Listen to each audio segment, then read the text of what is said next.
Dako kay among panginahanglan financial karon. Usahay murag dili ko makatulog na usahay kay magunang ko sa utang siyempre.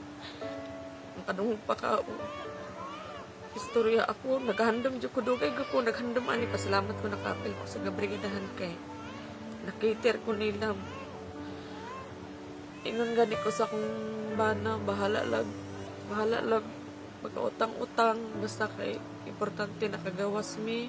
Pero lisod jud ang kahimtang karon unta matabangan ko.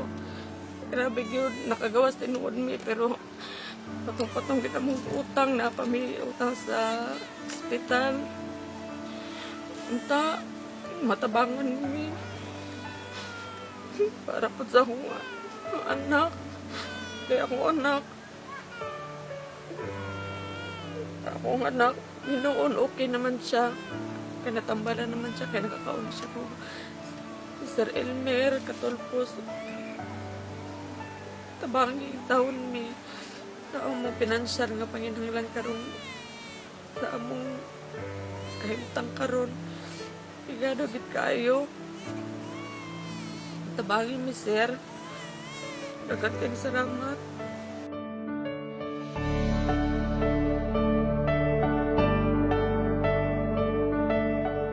Gusto man ang imong anak, healthy ba? Kaluyo sa Ginoo, sir, okay na siya.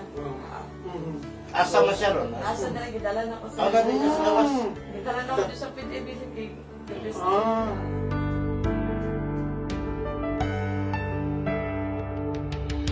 Then, Diyos magpanalangin sa imuha, hulato na ito atong tabang sa itong mga miyembro sa Kabrigadahan Jensen na muhatag silang tabang karong buntag. Salamat sa imuha, ug ang Diyos magpanalangin kanimo Eden sa inyong pamilya, sa inyong baby, sa inyong mga anak.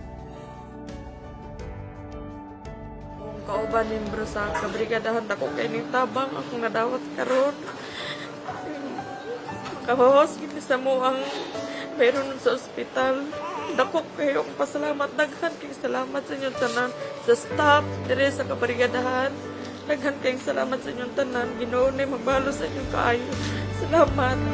Ama ng brigada, Elmer Katulpos, ikaw sa amin ay biyaya. Kaya't mo kami na lahat ay makakaya. Salamat sa suporta, Kabrigada. Sa sarili magdiwang. Kabrigadahan, Jensen. Puso, pagkakaisa at pag-asa. Kabrigadahan, Jensen.